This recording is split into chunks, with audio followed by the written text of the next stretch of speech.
ate nzizeyo kusoma ate nzizeyo okuyimba oli matankani continue wasting time energy misguided energy abantu bakulinzo lete ebirowoozo egejaga ku government no simanya ate katutwa kapya simanya ate kati tugenze kulaunching film simanya ate kati ate oli every where is your concentration Bobby Wine? Where is it? Is it in music? Is it in the film? Is it in presidency? Ali matankane kasitobera matankane tosobola fuka president genda obuze baluto babadde batunulya ba mu 7 step by step tebayina na budde ate simanyi ngenze mu studio simanyi ate oluto n'enyimba zaata zennyini tezina giziraga bavuka tebaziwuliriza kati ate oyo gwe mugoberera nti anajjako government concentration ya Museveni olina wogira bawala eyes on the ball ne bw'okolota tajja maaso ku mupiira. Ku lunaku olwokutaano omukulembeze w'ekibiina ekya National Unity Platform mbadde saagala kwogera ku nsonga eno naye kanjogereko kuba buli omu abagwedde abagimbuuza yatikkiddwa eddiguli nze gye ngamba nti ekyaliko ebibuuzo bingi sinakkiriziganya nakyo nti yatikkiddwa kubanga waliwo ebibuuzo ebitannaba kutuddibwamu era n'okwemulugunya okwali kumuteekeddwako kwe tutamanyi kwawedde oba baatuuse batya. Kale sijja kugenda mu details za kubuuza yayitidde mu kirasi ki yabadde mu first class mu second class ki ebyo sijja biyingiramu okusoma kwabadde kukwe kuba n'asembye naye era bagamba yasomye kale ekyo tukireke naye kyetujja okwebuuzaamu yagambye mu speech ye yagambye nti asomye amateeka gano agasomedde emyaka 8 okuva lwe yagatandika n'okutuuka olunaku lwajjo lwe bamutikkidde. Moza kungi nnyo eno kosi ya myaka 4 bakisomera emyaka 4 nze nkisomedde emyaka 8 so ninga asomye kosi 2 mbadde n'ebizibu bingi nasooka mu university emu nenvaamu nga teri accredited nengenda mu university endala mweyo ne bansiba nenkomawo ne bansiba ne kuba n'ebizibu ate ne wabaawo okulonda ne wabaawo covid bizibu bingi naye tetutunulira bizibu tutunulira ekivuddemu at least tumazeeko. Naye alina amasomero agamu simanyi oba neeno bwe biba nti bwe baba bakugobye mulina essomero oba bw'oba ovudde mulina essomero n'ogenda mu ddala nti okontinuiza obwoddayo obuto bakyekiretedde emyaka 8 simanyi. Wanzijukira twawandiikako ne ku mawulire nga tugamba nti ali Harvard ali mu kusoma amateeka naye gye byakoma ebya Harvard si twabimanya tugenda okukakkana ng'ate akomyewo wano tuba tuli awo ng'ebya Harvard tebinaba kuterera kunywera ate ne tumuwulira nti agenzeko ku International East African University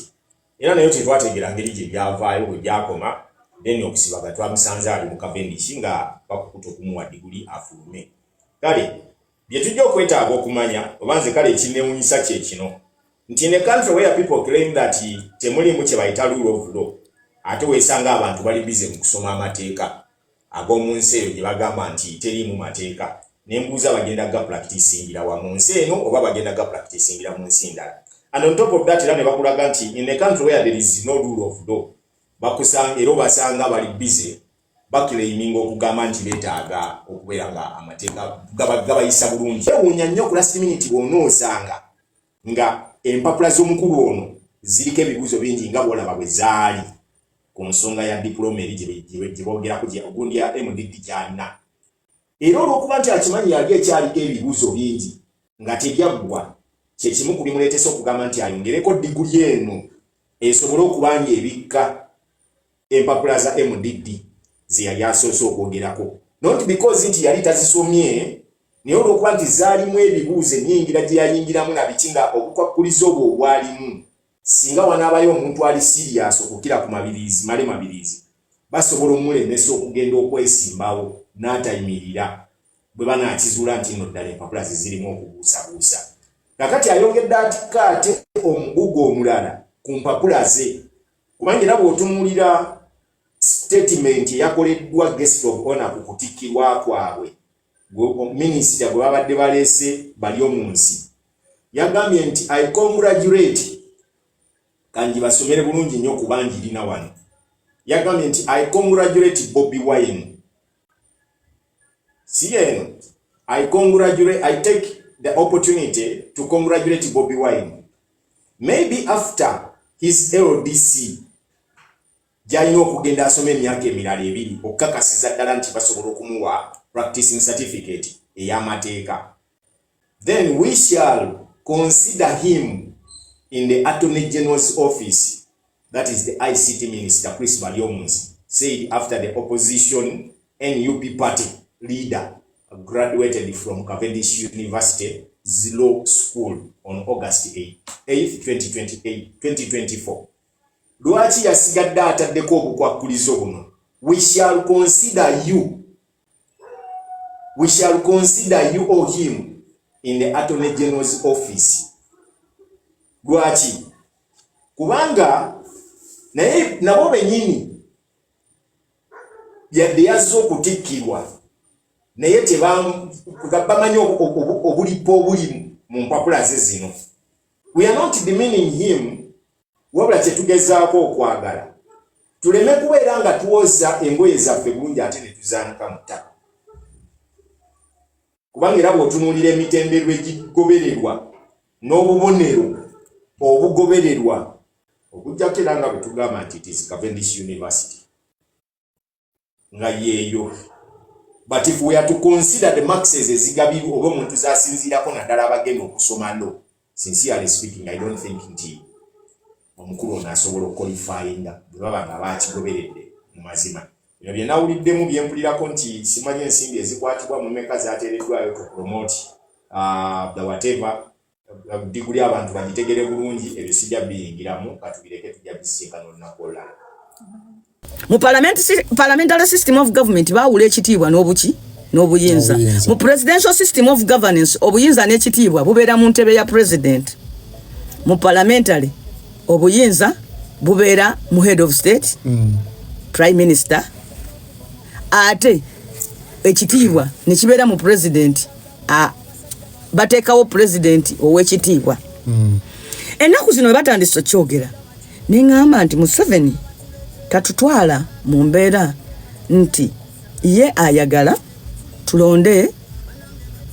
osange ng'ekibiina oba mutabani we afuuse prime minister nga ye head of state eri ebweru ye Museveni ne bamulonda nga president ali ow'ekitiibwa. Nawulidde babyeyogezaako. Bwe twabadde ku Lwokubiri ku balometa Kabanda n'agamba nti twagala mwami Museveni abeerewo awo wabbali tumuwe ekifo eky'ekitiibwa. Yayogedde ku bwa advisor, simanyi nti advisor atalinga bano betulina. Anayawukana atyanga. Anti kakati mwami Museveni nga bw'ogambye twasooka ne tuleeta mwami Museveni bw'ajja wano. Kati bino tugenda kuddamu tubibabuulire kubanga kati abantu bangi mwali bato. Mwami Museveni mu 1986 oluvannyuma lw'olutalo olwamala emyaka 5 mu nsiko bw'awamba obuyinza nga 25 January 1986 amale yeerangirira enkeera nga 26 January 1926 yagamba nti agenda kukulembera okumala emyaka 2 bategeke eggwanga tugende mu kalulu. Emyaka egyo ebiri bwe gyali ginaatera okuggwako n'agamba nti bannange emyaka 2 gyabadde miki gyabadde mitono ngate yajewa jifuukeena tutereze eggwanga likole ki olwo bayimiriza n'ebibiina by'obufuzi bagambye ebibiina by'obufuzi biyimirire kubanga bitwawula bannayuganda basooke beegatte tumale okuzaawo eggwanga tunyweze ekitongole kati emyaka 4 abantu bagamba nti yagirira 2 nti n'agambye tumuweena nti kale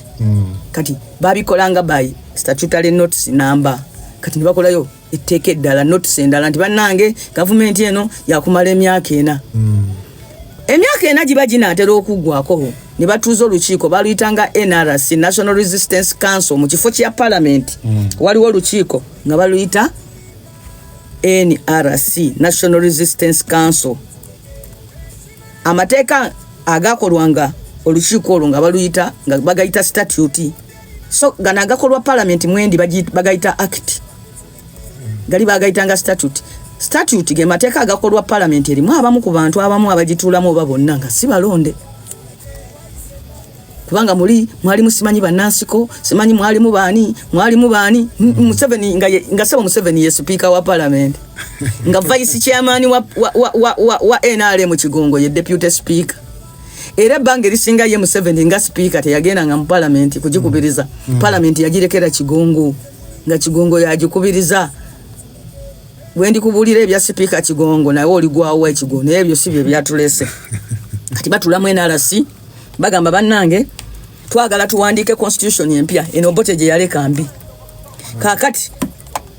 ejibadde emyaka 4 gifuuke 9 twetagayo kati emyaka 5 tuwandike ki semateeka constitution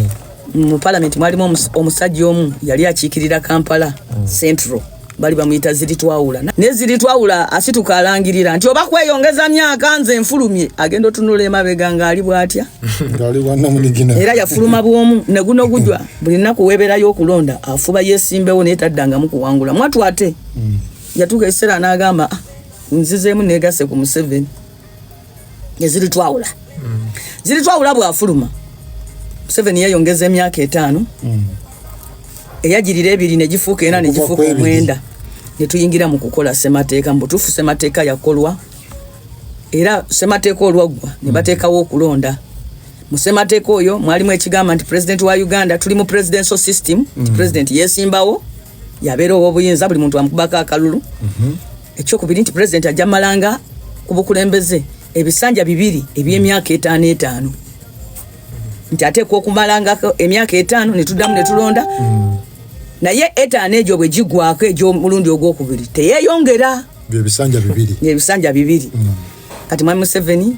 n'agamba bannange nze wakuba mbadde nfuga emyaka nakafuga emyaka 9 egyo tetugibala kubanga etteeka terikola kadda nyuma constitution impya tutandika buki buto tubala tutandika buto okubala amala kulinda ngebulayo omwaka gumu wali yali mu orientation kati giri emyaka 9 afia yali yetegeka natandika ekisanja ekisooka 1998 mu mateeka 1998 gattako emyaka 5 ekyo kyekimu n'ekyokubiri kati eri ekisooka nekigwako neyesimbawo ekyokubiri era mu constitution n'agamba nti okumaliriza ekisanja kyange ekisembayo nga mmaliriza okunyweza ebituukiddwako yavuganya wansi w'omubala okugamba consolidating the achievements wali awasooka yagamba kansooke mbafugireko mu constitution ene empya nze ng'akikoze kuba bwe ntiwa wano omuntu asobola okuva ku kigendererwa kyaffe kansooka avugemu mu mmotoka kati ate ano ogibagigwana kanginyweze consolidating the achievements twatambulako emyaka 3 abantu ne batandika nti nga tusibwa tutya president omulungi twagala tujjewo ebisanja mu constitution byatandika ng'ebyokusaaga ekyavaamu bakaba parliament omulundi ogwo buli mbaka bamuwa obukadde 5 nali sinabeera MP buli mbaka bamuwa obukadde 5 ne bakyusa semateeka Mama Museveni ne bajjawo ekisanja bagamba mu Uganda kasita abantu bakulonda osobola okufuga emyaka gyonna naye ne bagamba nti temufaayo isoni omunga mulimu akawayi akalala akagamba nti omuntu okubeera president oteekwa okuba nga oweza emyaka 35 egy'obukulu ate nga tosukka 75 egyaki egy'obukulu oba onoofuga ebisanja bimeka oba bimeka naye oteekwa okuba nga oli mu myaka egyo kati abantu bagamba nti Museveni bamubuuza nga bakuzaala ddi agamba simanyi we banzaala naye maama wange agamba nti banzaalirawo mu biseera awo ng'abatabaazi bakomawo okuva mu ssematalo nga gy'emyaka kyegyo era kyebava bantuuma Museveni awaawo bwe watyo gongo omwaka tagumanyi kakati bakadde tebesimbawo okwo kuba kusosola bakadde kasita abantu babanga bamukoze eki nga baba bamulonze so mwami Museveni bwatyo emyaka 75 wadde yagiweza omulundi ogwo era semateeka n'addamu n'akyusibwa ne tujjamu eyo akakawayiro ne tukajjawo nti mwe mwasoma akatabo kana Animal Farm mumanyi bwawansolo bwe bagenda nga bakyusa amateeka buli nnaku bwe batuuka gabakwatira kakati akyusaamu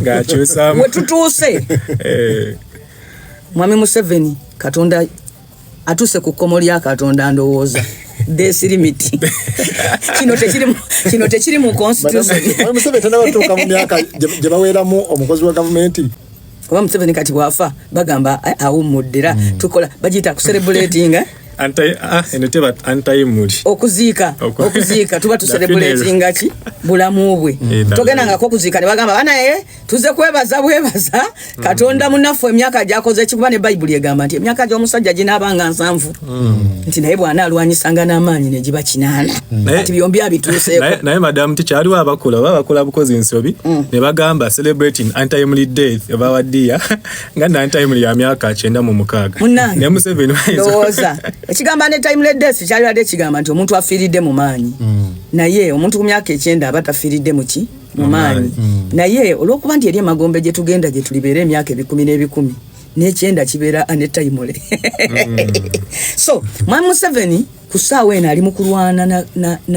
na Katonda tewakyali kintu kyonna kye yeetaaga kukuutiza mu constitution kusigala mu buyinza naye ye ng'omuntu awulira gamuwedde Madam Teacher katono nnyo kakati bwe gaba gamuwedde kyova olaba kyoyogedde wano waliwo agamba nti omukristaayo tayagaliza muntu okufa kati yeta kitegedde yalowooza nti oyagalizza omuntu okufa tawuliriza bulungi ng'afiira ki in fact nze omu ku bantu abaagala Mwami Museveni abeerewokko alabe ku president Kyagulanyi ng'afuga era simwagaliza kufa na buli kintu kyonna nkikola okulaba nga taata wange asigala nga mulamu naye taata wange ono alina enkola kati ewaffe bwefa omuntu bamubuuza Kayongo tunaziika ku ssaawa mmeka agamba mulinde Namboozi oba mulinde abaana kandi mekwete Kayonze kamulinde abaana bakole ki basalewo era olwaleero mmwe singa ogenda nosanga taata wange ng'asula mu nyumba embi osobola omugamba nti Mwami Kayongo oli musajja mubi nnyo laba bwotezimbira ogamba ye Nambooze tazimbidde taata wenju waliwo ennaku ezo yali talina kamotoka nga taata wa Nambooze talina wadde emmotoka nga nina ogigula njimuwe waliwo ebbanga erimu we baamuyitanga ne bamugamba taata jangu Nambooze wuuno yalwadde omutwale muki mu ddwaliro kakati bayitanze nti jangu otwale taata muki